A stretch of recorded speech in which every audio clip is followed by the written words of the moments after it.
And we are recording all of the sessions, and they will be available, as you just heard in an announcement. They will be available later on the coalition website.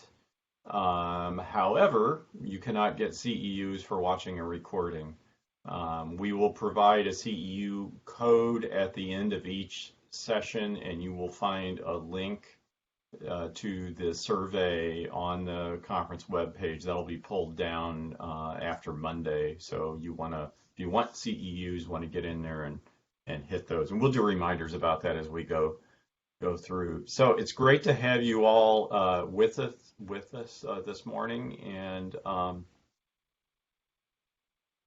I first of all, I want to say thanks to you all for being here and making this this virtual conference a success. But I also want to extend thanks to the sponsors and exhibitors. They provide support for the conference. We wouldn't be able to do it without their support. They were all in the film with their logos, but I want to list them out real quickly. Sponsors: Delta Dental of Missouri, DentaQuest Partnership for Oral Health Advancement, Health Forward Foundation, Missouri Academy of Pediatric Dentistry, Missouri Dental Association, Missouri Dental Hygienist Association, Missouri Department of Health and Senior Services, Missouri Foundation for Health, Missouri Primary Care Association, and the Reach Healthcare Foundation. On the exhibitor side, Access Teledentistry, Healthy Blue, Home State Health Involve, Midwest Special Needs Trust, Missouri Department of Mental Health, Missouri Telehealth Network, and the Missouri Public Health Information Management System, and teledentistry.com. On our webpage, you will find links to every one of these organizations, and I encourage you to use those links and check out folks. On the exhibitor side, there will be exhibitor focus sessions throughout the conference. Generally, at the end of a session, we'll go right into one or two brief exhibitor focus things, and so we want to encourage you to stay there. You can also ask questions of exhibitors, and we want to encourage that.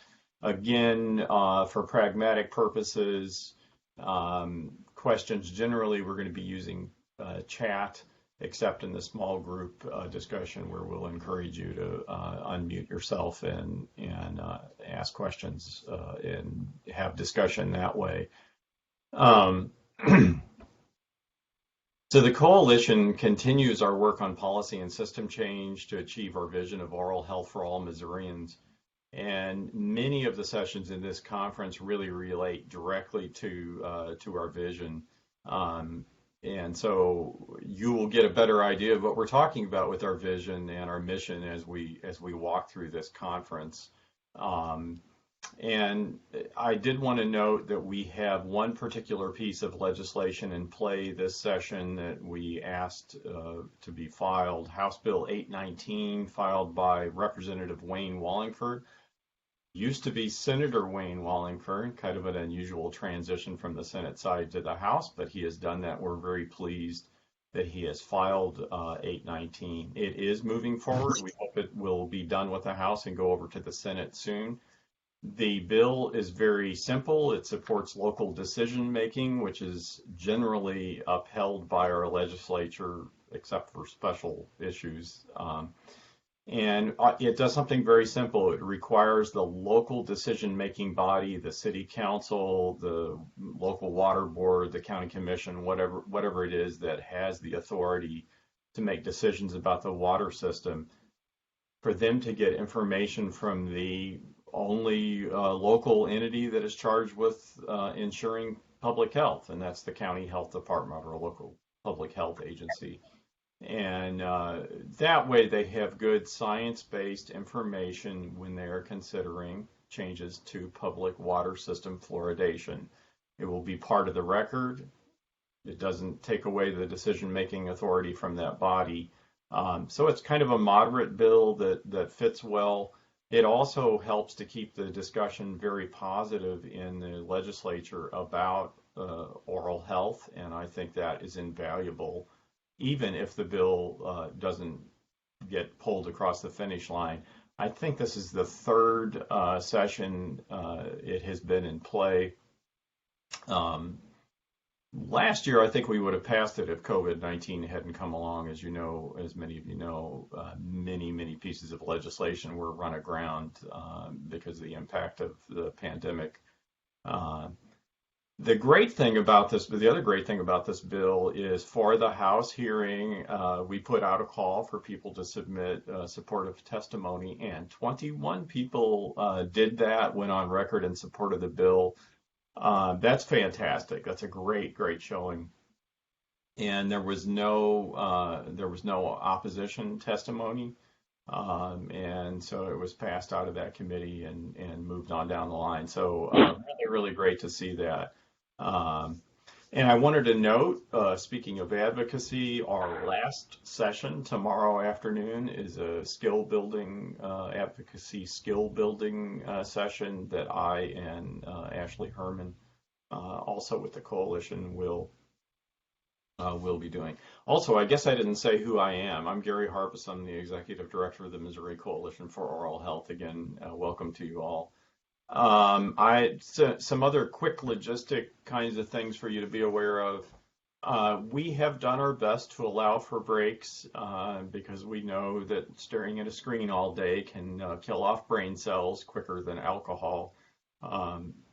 But we haven't always accomplished a break. It's virtual. I think most people have learned to turn their camera off and walk out of the room if they need to do that, and I would encourage you to do that.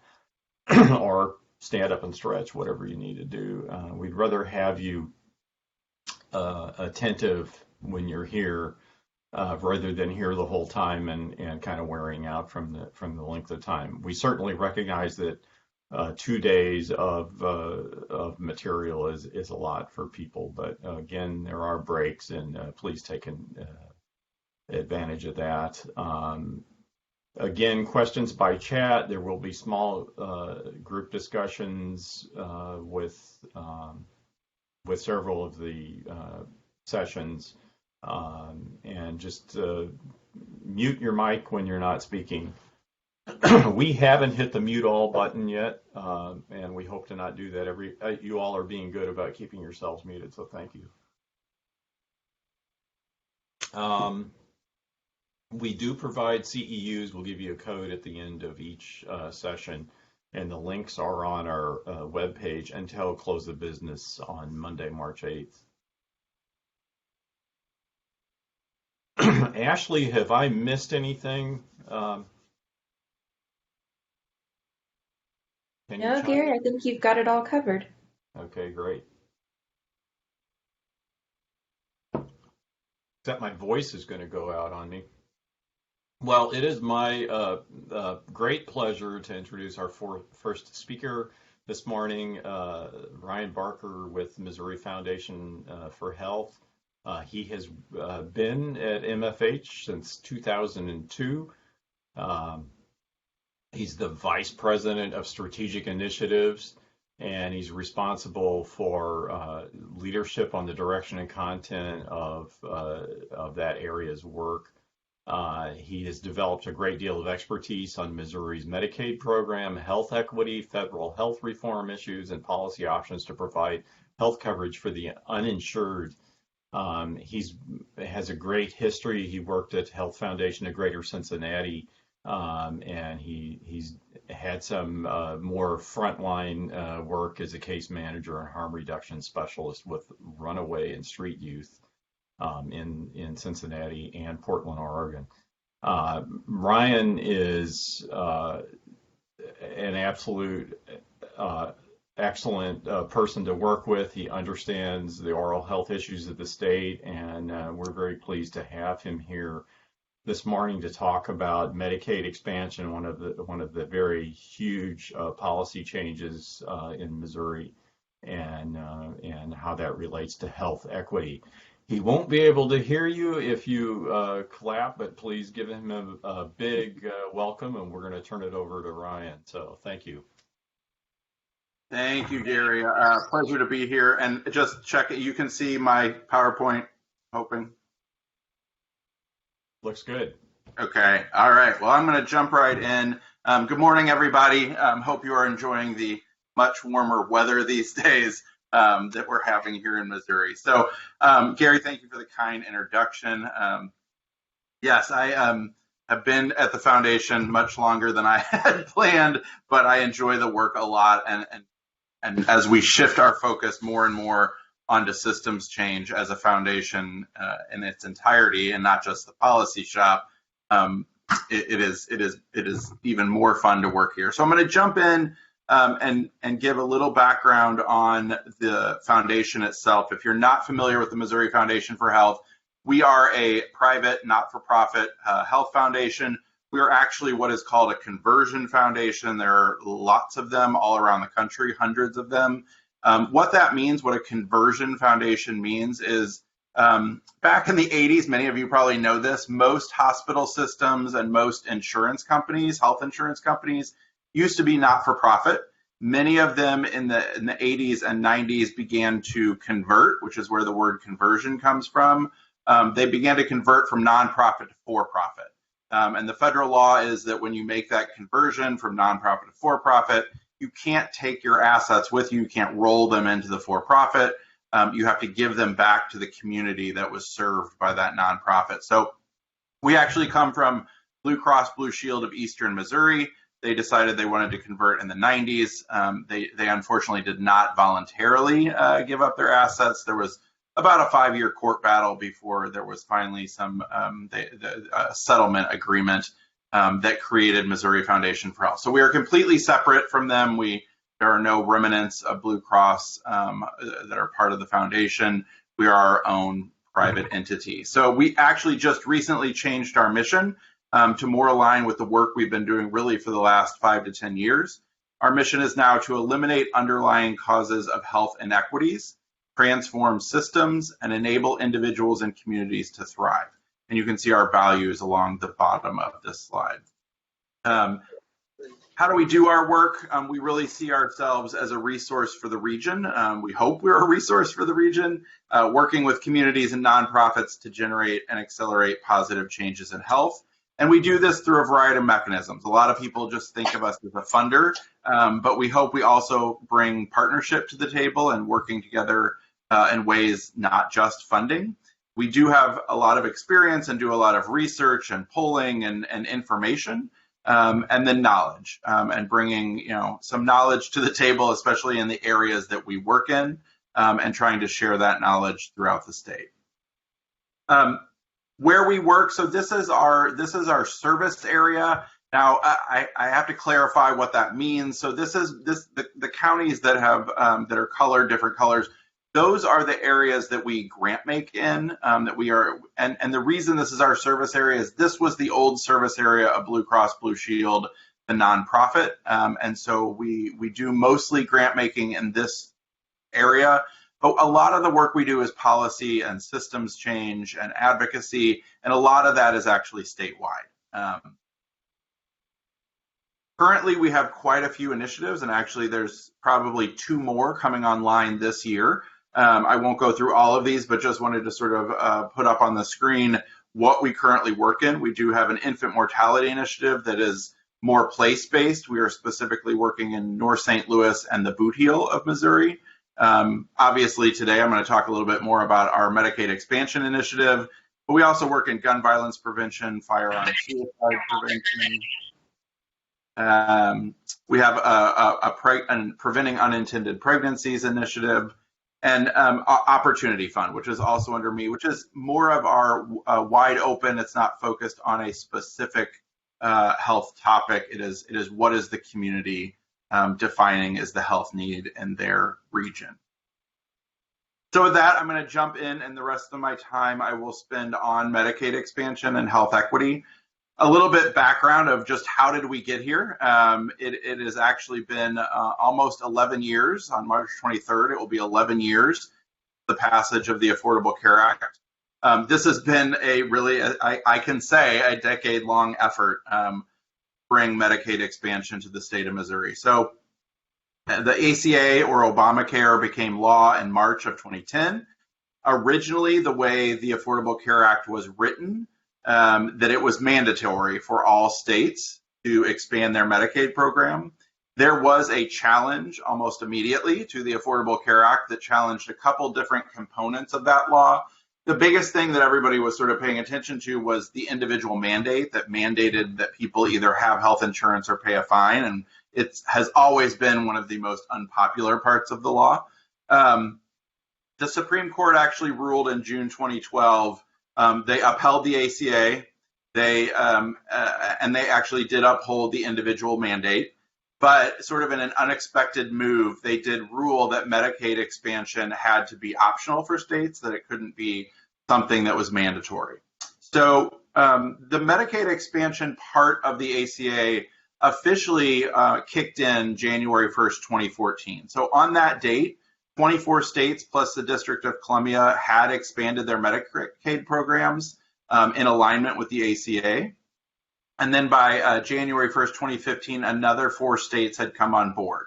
So we had 28 states within the first year of the Medicaid expansion, so a little bit more than a majority of states. And from there, it's been a slow trickle of additional states joining. And this map is where we are currently with Medicaid expansion. I'm hearing an echo of myself. So you can see that currently we're at about 38 states that have expanded Medicaid. The remaining 12 states are mostly in and the Midwest.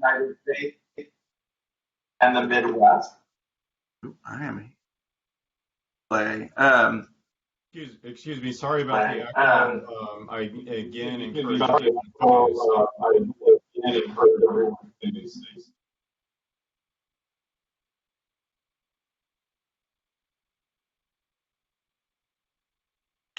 So what is Medicaid expansion in Missouri? I am hearing, I can't, I'm hearing. keep hearing. I'm hearing myself, Gary. I'm hearing.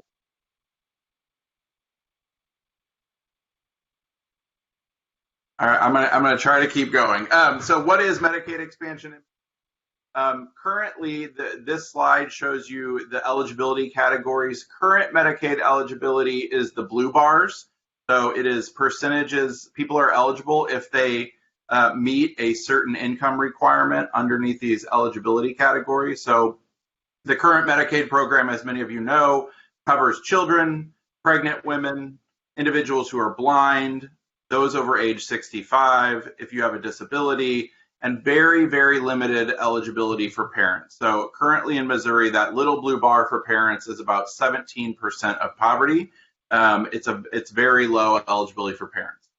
So what does Medicaid expansion do? It really expands that parent category, and you can see the yellow bars. That is Medicaid expansion. It expands parent eligibility up to 138% of poverty. And it creates a new category for childless adults, also up to 138% of poverty. What does that look like? So for a family of 2, 138% of poverty is a little over $24,000. So these are very low to moderate income Missourians that will gain eligibility in the Medicaid program. So in Missouri specifically, what does the Medicaid expansion journey look like? There were some real advocacy efforts really over a 6-7 year period to expand Missouri's Medicaid program via the Missouri legislature. Obviously, those efforts were unsuccessful. And after the 2018 legislative session where Medicaid expansion was very barely discussed at all, there began to be conversation and some momentum around can we expand Medicaid via ballot initiative? That fall, both in August in the primary, but also in the November election in 2018, we saw some ballot initiatives that were very successful. So in the August primary of 2016, there was a turning back of right to work that the legislature had passed. And then in November, we saw an increase to the minimum wage in Missouri, the legalization of medical marijuana, and some limits on campaigns and campaign contributions and the way redistricting worked in Missouri. Those successful ballot initiatives really galvanized this ballot initiative effort around Medicaid expansion and showed that this was incredibly possible. So there was some initial polling, a lot of research was done that showed there is support, or is support for Medicaid expansion, and that it really would have a beneficial impact on Missouri, both in terms of the health of Missourians, but also on Missouri's economy. The campaign, the ballot initiative campaign was formed. It was called Healthcare for Missouri, and they began collecting ballot signatures. And I'm going to skip a little bit over that, the wonky process of filing a ballot initiative and collecting signatures, to just say that in May of 2019, Healthcare for Missouri, I'm sorry, that should say May 2020. May 2020, Healthcare for Missouri submitted the ballot signatures that were needed to get this on the ballot. And in late May 2020, Governor Parson decided to place Medicaid expansion on the August ballot instead of the November ballot, so put it on the primary ballot just this year. So it was a fairly short time period between the ballot signatures being verified and the actual election. And so the sort of campaigning time was cut short.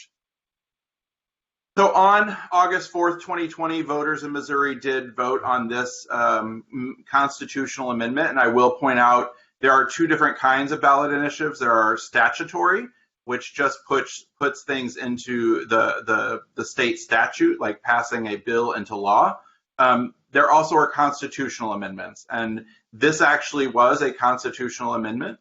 And the rationale for putting it into the Constitution was to sort of, just to be honest, limit some of what the legislature could do in terms of making it a little more difficult for them to change things related to Medicaid expansion.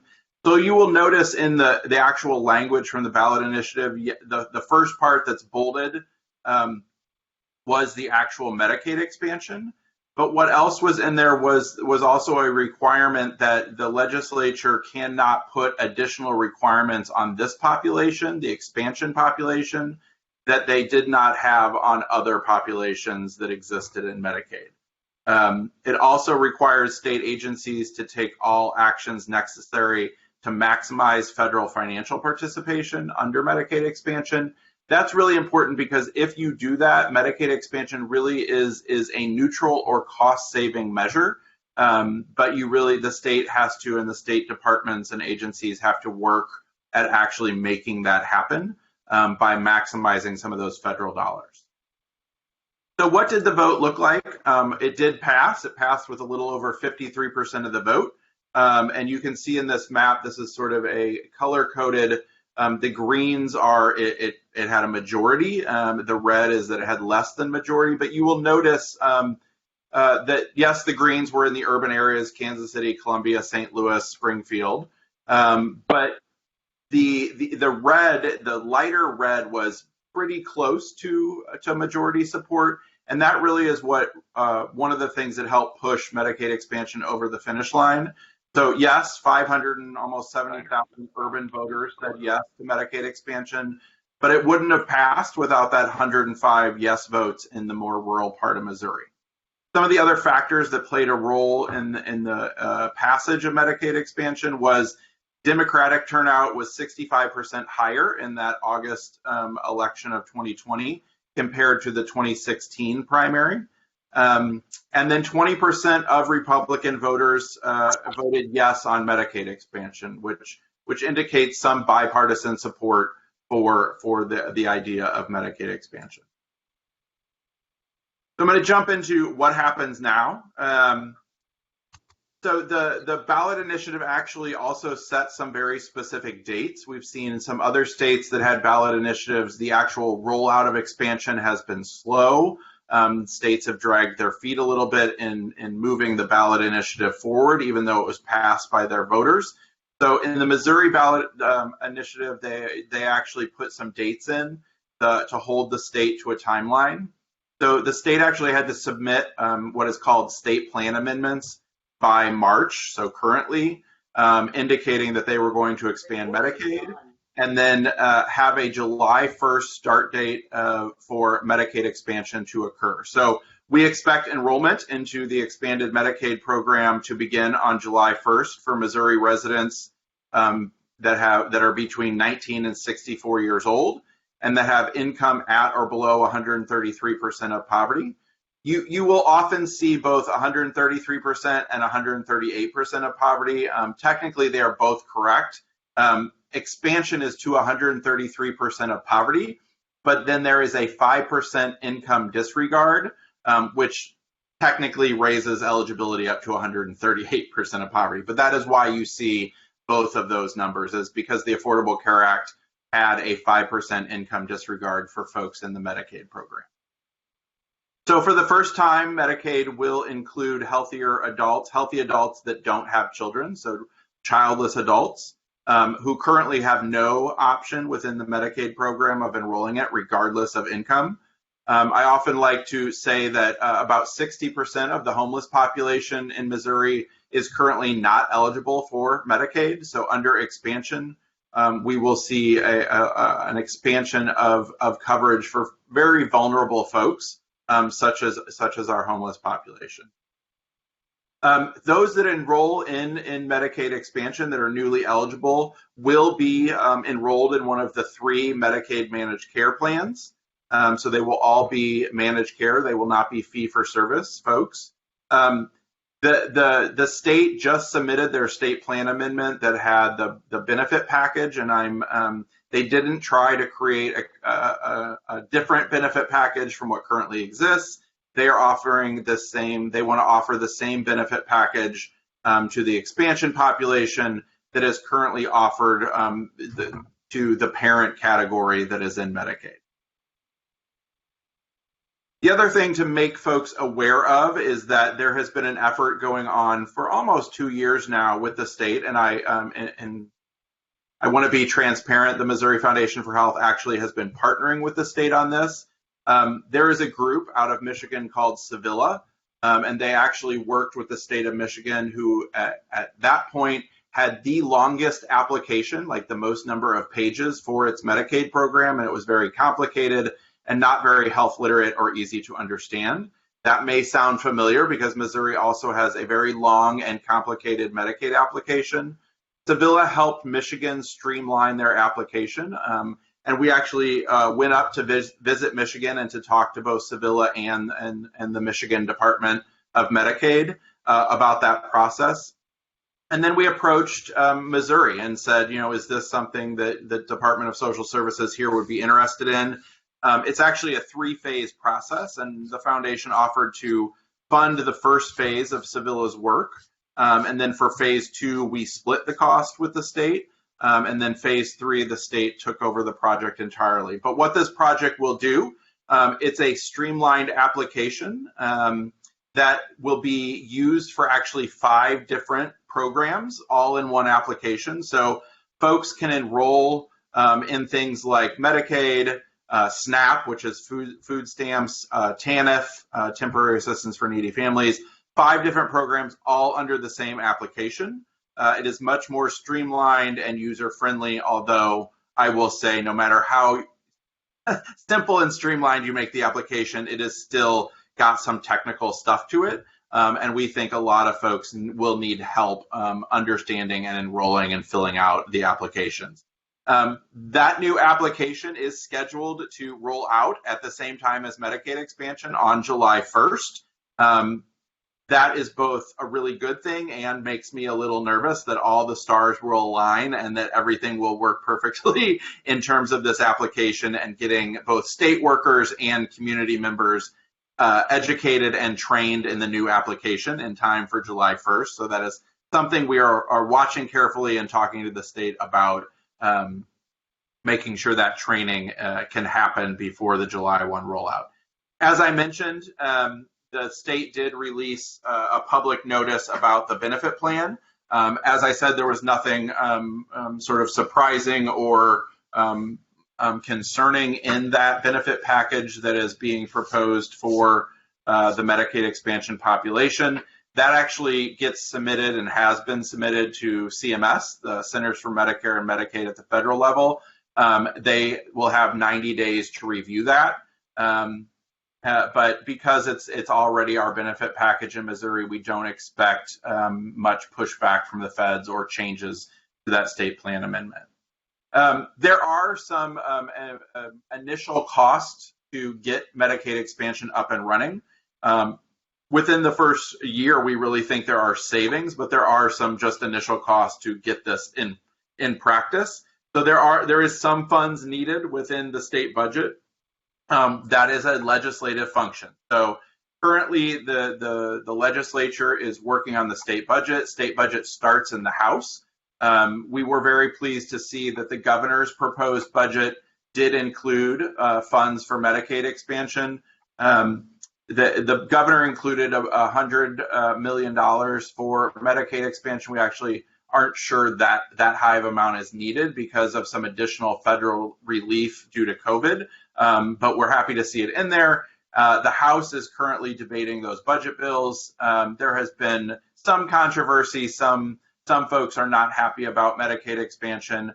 They have pulled, currently in the House, they have pulled out the cost of Medicaid expansion and put it in a separate budget bill. That has not been voted on yet, but we are watching that process very carefully. The Senate, which often happens to be a little bit more of a moderating body, will get the budget usually after spring break, and we'll be discussing the budget in its entirety, but also the role of Medicaid expansion within that budget. So that is something that advocates are watching and working on currently as we walk through that Missouri budget process. So I want to jump into some more specifics around who is eligible or who we expect to be eligible, and this newly eligible population. So the estimates that we've done some research with Washington University and St. Louis University, and their updated estimate of who is likely to enroll is about 250,000 Missourians. In the governor's budget, they put 275,000 likely enrollees. So we're very close, a little range.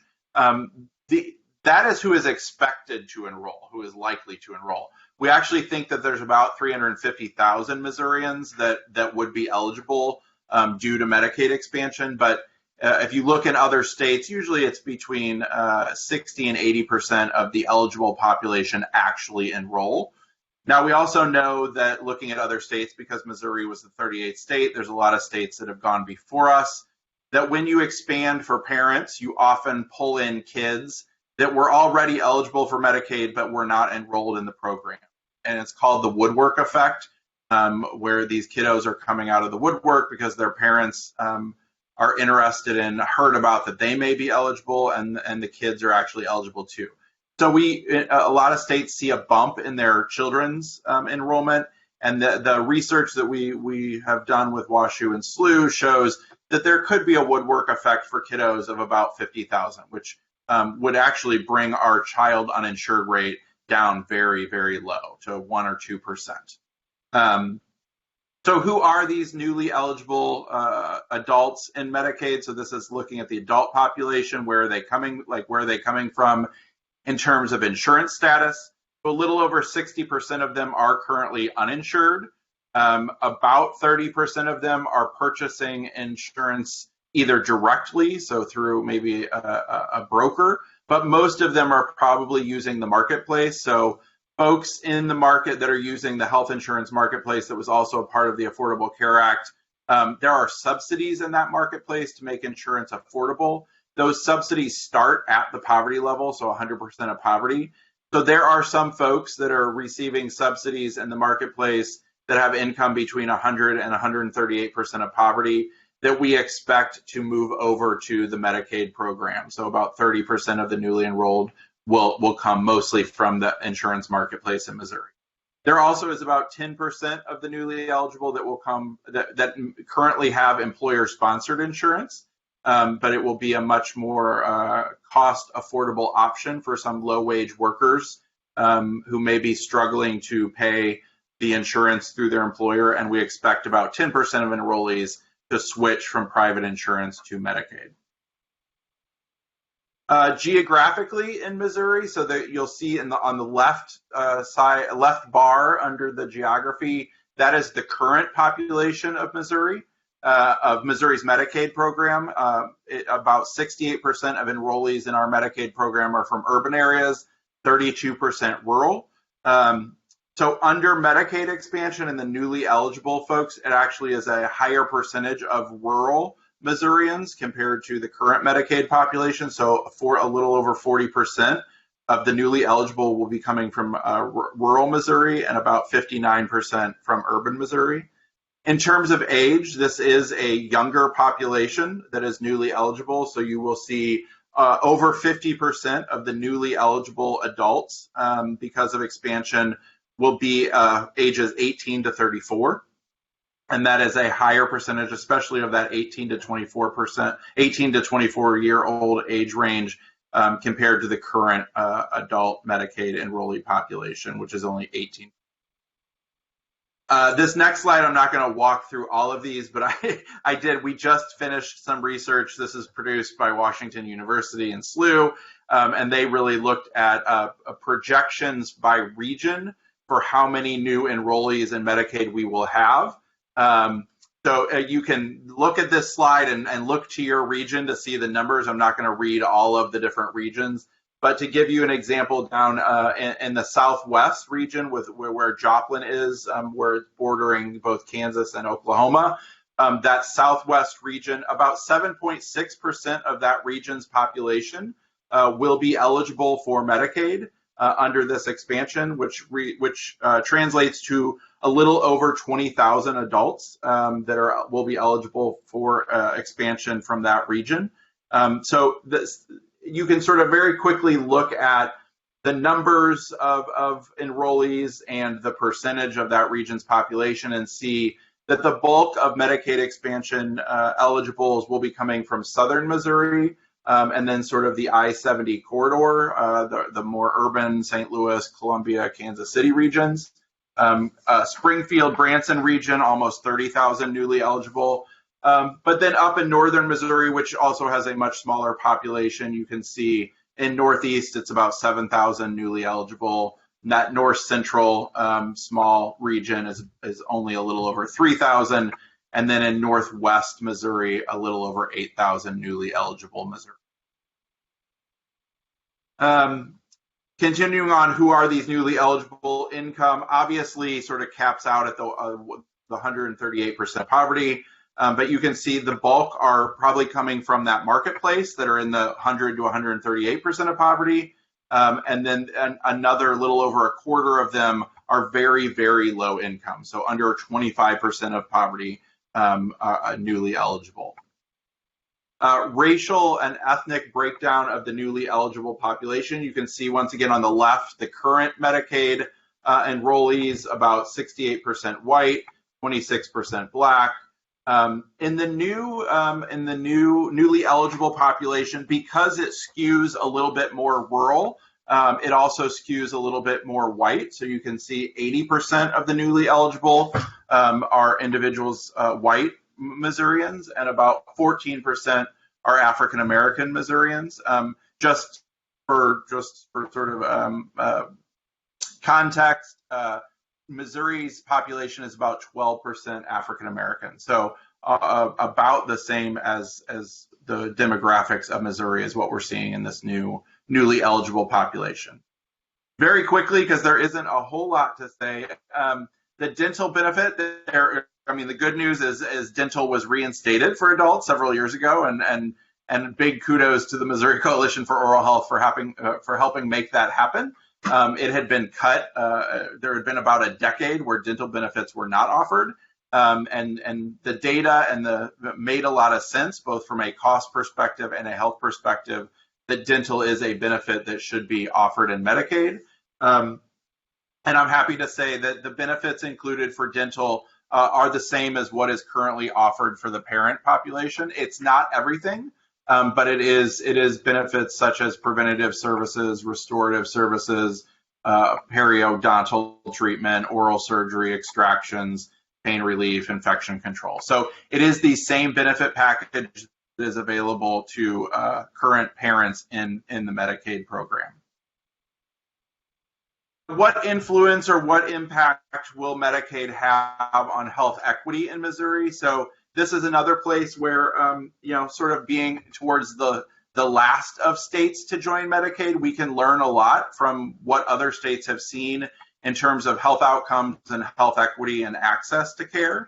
And I don't think a lot of this will be surprising to folks, but expansion does reduce some of the disparities that we see in insurance coverage. There is a higher percentage of racial minorities that are uninsured. We see higher uninsured rates for the LGBT population. We see higher based on income, especially what we call the Medicaid gap, where people are making too little for the marketplace, but too much for Medicaid eligibility. We also see some geographic disparities in uninsurance, and that some rural areas in Missouri have higher uninsured rates, and you can see that on the map here. The darkest colors, the uninsured rate, excuse me, is 18 to 26%, and that is actually mostly aligning with rural Missouri, which is why in the previous slide we saw that a higher percentage eligible for Medicaid. The research has found nationally that Medicaid expansion and fully implemented Affordable Care Act reduce coverage disparities across racial groups by about 23%. So that we see that as a very positive thing. We also have seen from research in other states that expansion is associated with greater access to primary care, preventative care, and specialist care for low-income individuals. Obviously, in states, and this is something we're talking a lot about, specialist care for the Medicaid population is often challenging. We know Medicaid rates, reimbursement rates are low, which often does not entice specialists to Medicaid patients. And so there is limited access, but having Medicaid coverage provides more access for folks who had been previously uninsured. There was a recent study done on Medicaid expansion in other states that saw a significant increase in access to primary care, a little over 12 percentage points, and a significant decrease in the likelihood of folks visiting the emergency department, so emergency department use dropping by about 6 points. Health insurance also reduces patients' financial risks, particularly if there's a catastrophic event such as a car accident or a heart attack or a stroke that requires hospitalization. When you're uninsured, you are often stuck. About 75 million Americans are saddled with medical debt. That's almost a quarter of Americans have some form of medical debt, and that happens when folks are uninsured or their insurance may be a high deductible plan and they can't afford that high deductible. They end up with medical debt. Medicaid expansion really helps, is associated with reductions in that financial strain and in bankruptcies. So individuals in states that have expanded saw reduced cost-related barriers to care and had less difficulty paying for medical bills. Medicaid expansion is also associated with improvements in health outcomes. So improvements with the identification and of cardiovascular risk factors such as diabetes and hypertension. It is associated with increased use of and adherence to prescriptions for cardiovascular meds, which often people skip or sort of spread out their meds or don't take them because they can't afford them when they're uninsured. We also see that cancer diagnoses, which tell us that people are accessing preventative care, but then also cancer treatment increase in expansion states. And a study found that utilization of cancer surgery by low-income individuals in states that have expanded Medicaid increased by 24% relative to that population in non-expansion states. So people are more able to access care and have less worry about medical costs. We also see an association with improved access to behavioral health services. So one example of this is expansion states have seen admissions for drug rehabilitation services involving medication-assisted treatment increase by over 100% compared to their non-expansion state neighbors. We also see an increase in detection and treatment of chronic disease, behavioral health conditions, and addiction that has had an impact on actual mortality rates. So counties that are in expansion states had 4.3 fewer deaths per 100,000 from cardiovascular causes after Medicaid expansion compared to if they had been in a non-expansion and sort of continued with the hand. So we see differences because of Medicaid expansion. And the thing about Missouri coming in a little later to Medicaid expansion is there's a lot of health data coming from those states that expanded in 2014. We also see health outcomes, especially along racial disparity lines. We've seen drops in states that have expanded Medicaid in terms of infant mortality. So almost a 15% drop in infant mortality for the African American population in expansion states, compared to only a 6.6% decline in non-expansion states. Very broadly, Medicaid expansion has been associated with significant reductions in all-cause mortality, especially for the non-white population, about a 41% relative reduction, but also residents in very poor counties. We saw an all-cause mortality reduction of about 22% relative to non-expansion states. So where are we in preparing for Medicaid expansion? Where are there opportunities for you to get involved? So one of the things I wanted to talk a little bit about is actually 2 days after Medicaid expansion, so on August 6th, we first pulled together, Missouri Foundation for Health is working in partnership with the Health Forward Foundation, and we have created what we're calling Medicaid Expansion Planning Group. We love our acronym, so it is known as MEP around here. The MEP group first met, as I said, on August 6th of 2020 to work with leaders, state staff, advocates, and providers to facilitate a smooth Medicaid expansion implementation process. This group has sort of what we're calling a steering committee. It is about a 40-person strategy steering committee group that has representation from across the state and across stakeholder communities. We really think these folks are the eyes and ears of information from around the state and are the spokespeople back to their circles of influence with information about Medicaid expansion implementation. We are not adding additional people to that steering committee. However, we have formed some project teams under the Medicaid expansion planning group. We have split into 4 teams, and I will just quickly walk through those 4 project teams because they are open to anybody who is interested in joining. Is welcome to join one of these project teams. Many of them are meeting every 2 weeks. Some of them meet once a month. So one of them is called our state systems team, and it is really looking at what does the state have to do in order to have Medicaid expansion ready to roll out on July 1st. And so it is looking and working with the Department of Social Services on that. We have a care delivery team that is focused on access to care. So obviously, just because folks have an insurance card doesn't mean they have access to care. And we know there is, as I said earlier, often struggles and wait times for specialty care. So our care delivery team is looking at what is the impact of expansion going to be if we have 250,000 new enrollees into Medicaid? What does that mean in terms of access and receiving care? And so we are exploring different options of making sure that we can provide as much access to care in Missouri as possible. We have a consumer experience team. It is focused on the experience of consumers in terms of enrolling into the Medicaid program. So talking about how to help consumers navigate that application process, but also talking about awareness and outreach. So how do we make folks aware that Medicaid expansion is coming, that they may be eligible, and here is who to call or talk to or get help from. So that is what the consumer experience team is focused on.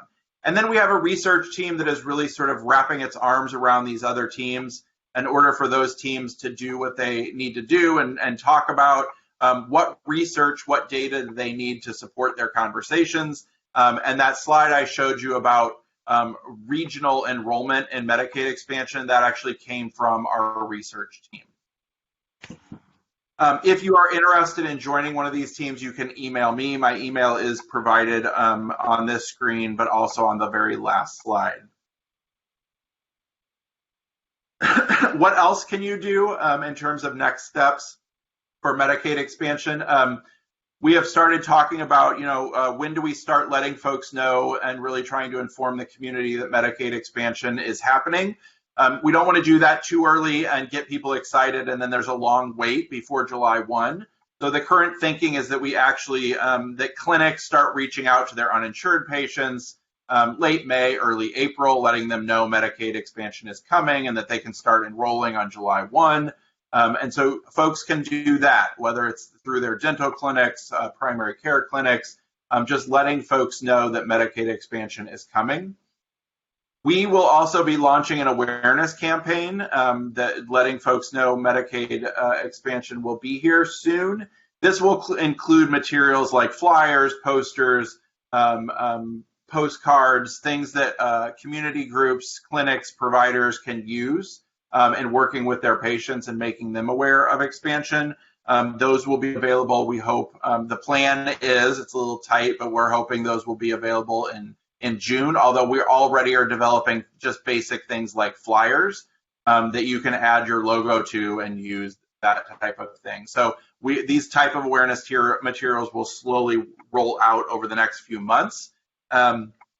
We also will be making some targeted enrollment assistance grants. That request for application will be out in April, so you can look for that on our website, which is mffh.org. And then really, if you're interested in following the information and some of these resources, we are doing a lot of this work through our Cover Missouri Coalition, which we actually formed around the insurance marketplace.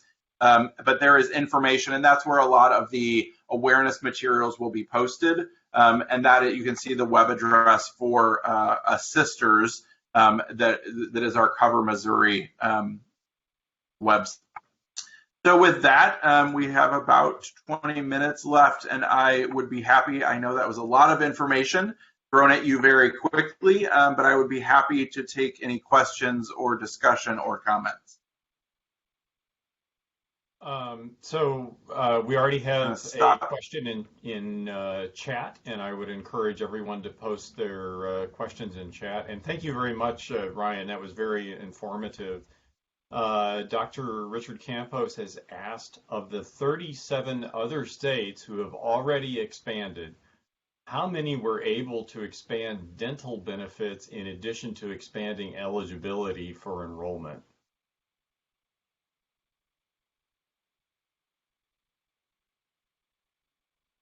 That is actually a great question that I do not know the answer to. So what we have seen and what we actually are already seeing in Missouri, although some folks do not want to admit it, is that when you expand Medicaid, it actually saves the state money, partly because there is such a high federal match rate for the new expansion population, and it does allow states the flexibility to direct some of those savings to other health programs. So I would have to actually go and look, and it's a great question for our research team, to see if other states actually used some of the savings for Medicaid expansion to either have a dental benefit or to expand their dental benefit.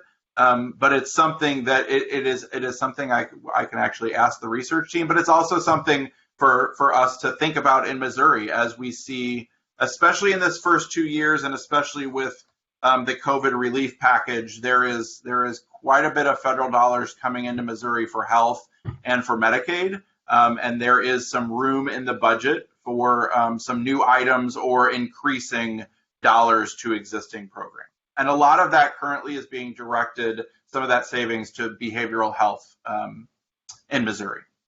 But I wrote down that question. Yeah, thanks for that. That is an insightful question.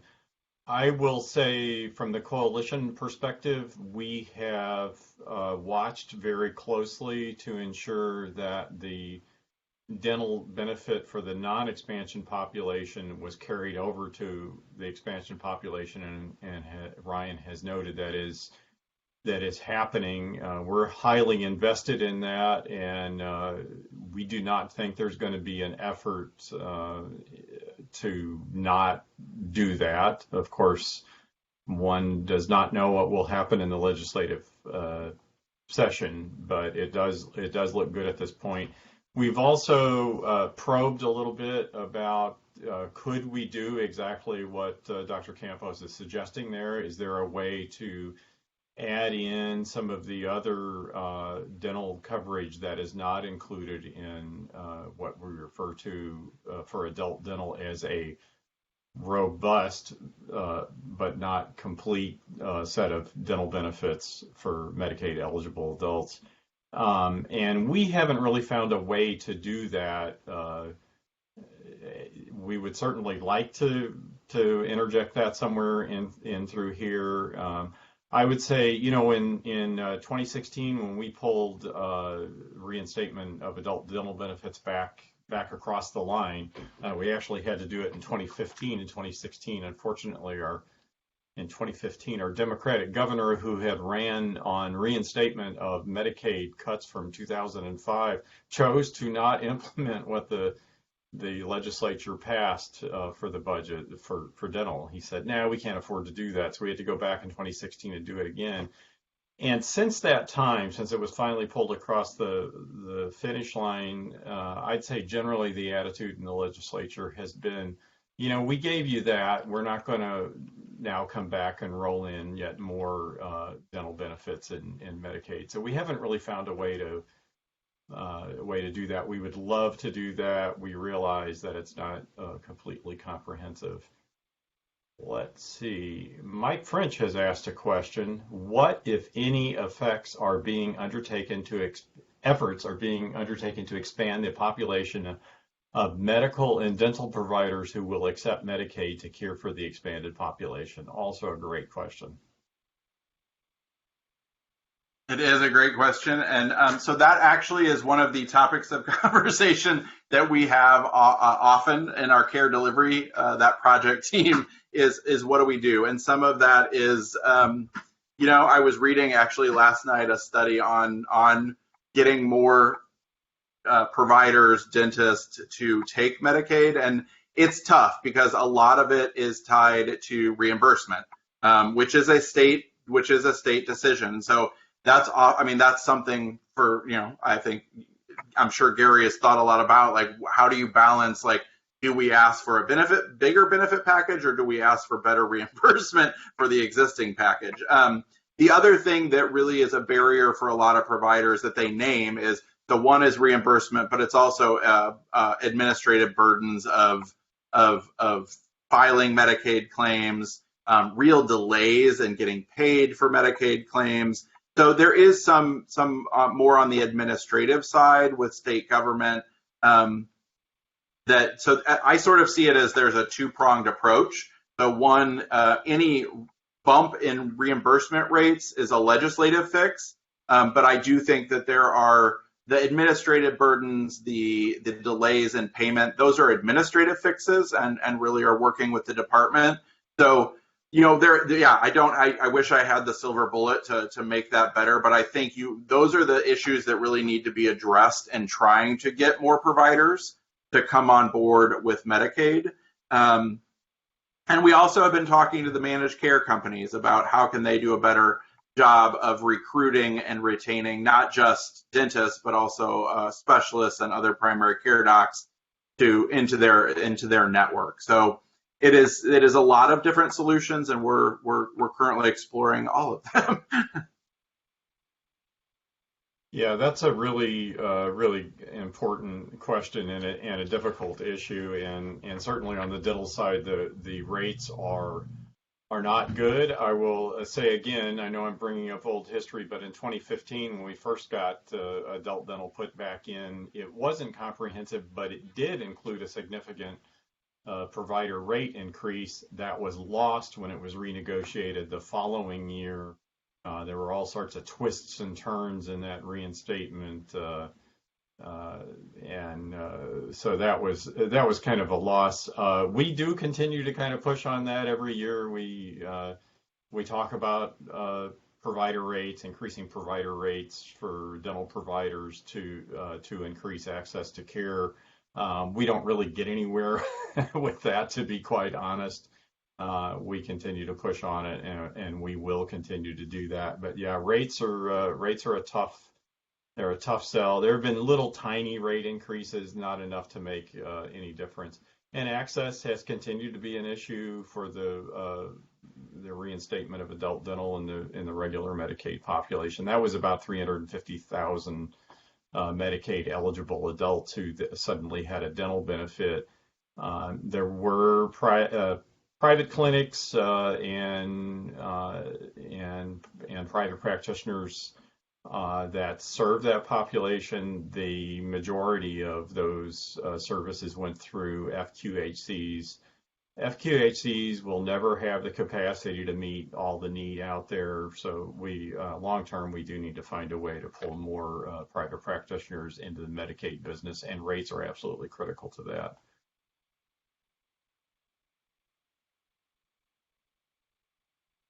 So, are there other questions, or are we going to be way ahead of schedule? I talk too fast. Well, you did a great job. You covered a lot of complicated material, and I loved seeing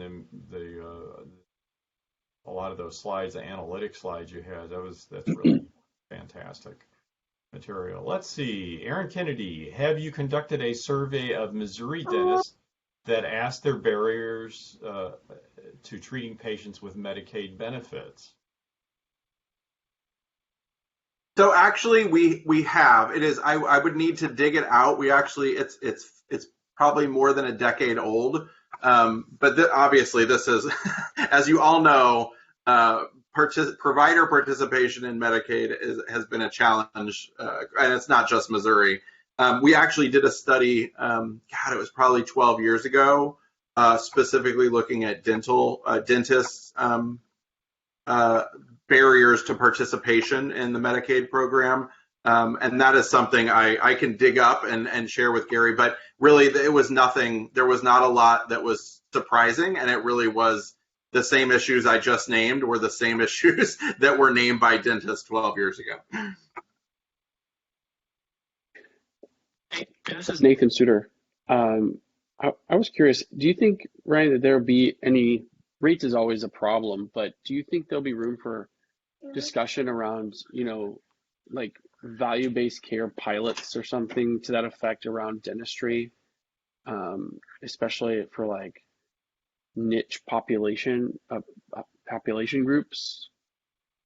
Like it's really a hard thing to, it's a groundbreaking thing kind of to do this in dentistry because there's not a lot of good data around it, but I'm just kind of curious if there might be room for like demonstration projects or things like that to try innovative models. Actually, yes. So I think that both Todd Richardson, who's the director of Medicaid, and Kirk Matthews, who's the director of Transformation Medicaid, they are both very interested in value-based purchasing and financial incentives. I think they have been. We have talked to them a lot. We have a great relationship with them, and they have been challenged by honestly, it gets sort of wonky, but by the actual infrastructure, the IT of the state systems, data systems, and actually just the computer systems. A lot of the Medicaid systems are still very antiquated, written in COBOL, which is a computer language from the early 80s. And actually these systems really can't do innovative things like handle doing value-based purchasing. So what they've been able to do currently is pilot them only on a very small scale because they do have to sort of operate independently. At this time, they can't do a widespread sort of value-based purchasing model in Medicaid just until they can get the IT systems caught up. But but their interest in that type of thing is very high. If it's a pilot that is a manageable size and number of folks that would be involved, I think that is even more appealing just because of the limitations of the systems.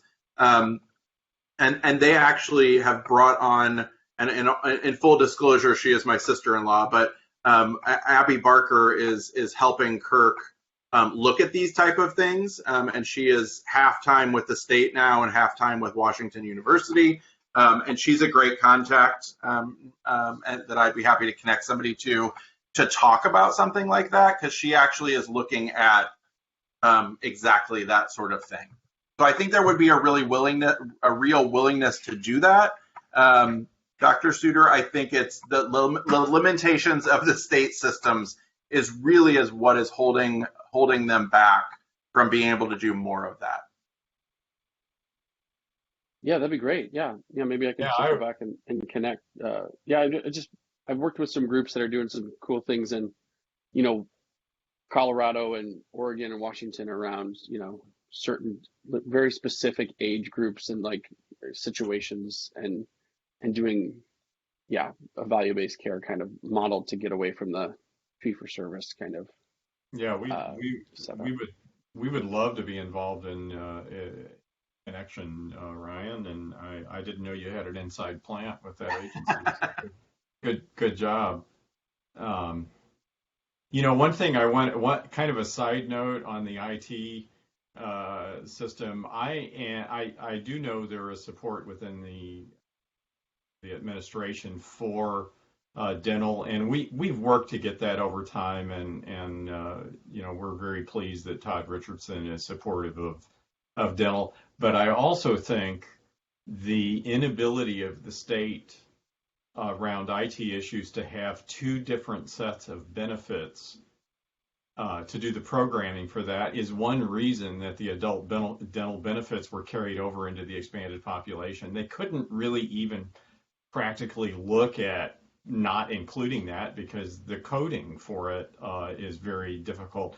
So, hooray for COBOL. Right. Yeah, it's pretty sad when the state data systems are written in a computer language that they don't teach anymore, and they have to bring people out of retirement to make changes to the system or fix glitches. So I think that tells you it's time for time for an upgrade. Yeah, I think COBOL and Fortran were the first computer languages, and it's crazy. It's still in use like that.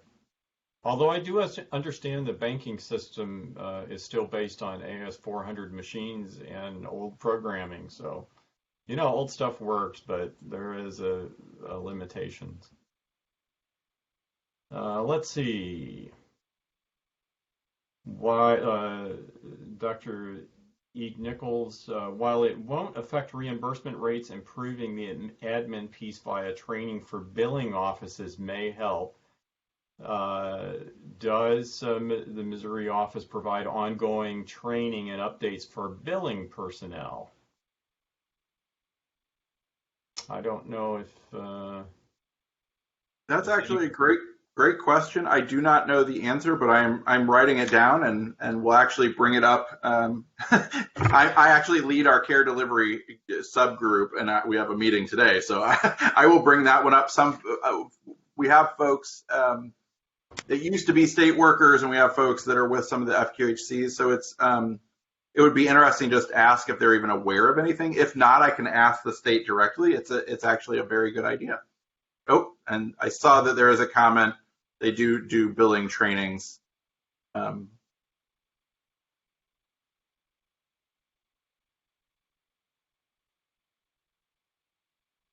Yeah, that's great. Other comments or questions?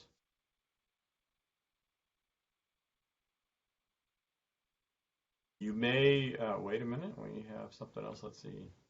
Oh, Mo Health Net Division has a provider education unit for this.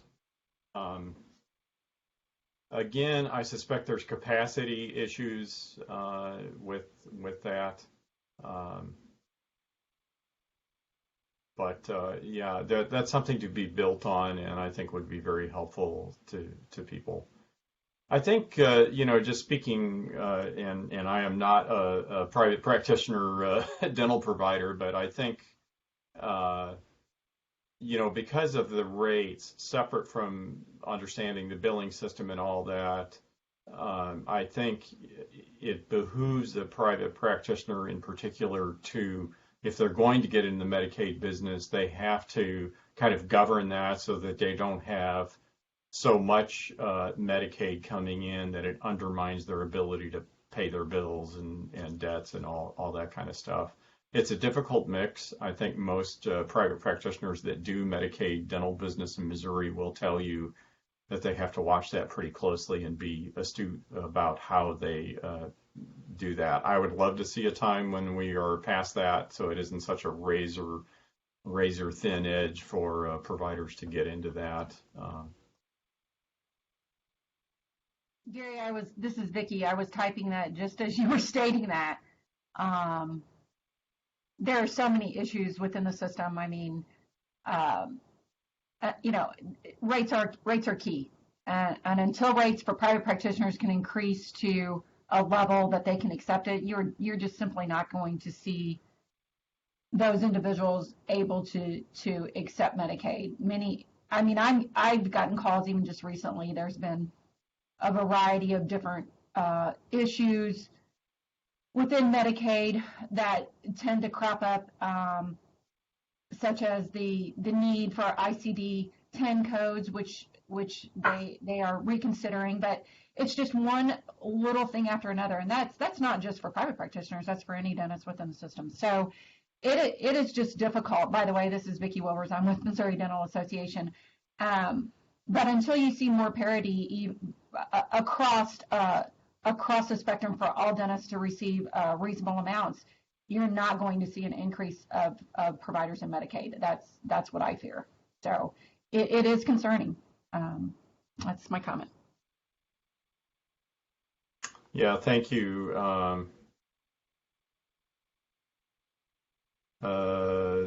Let's see. Another comment: has any consideration been given to changing the reimbursement model to a fee-for-service visit from fee-for visit? I'm not sure if I quite understand that. My apologies, I screwed that up. It's from currently a fee-for-service to a fee per visit is what the question's supposed to say. My apologies. Okay, great. I actually don't. I don't know that question. I don't know, Gary, if you've heard anything. I have not. I don't think there's any discussion like that going on. Is anyone else on have any information about that? Please jump in there.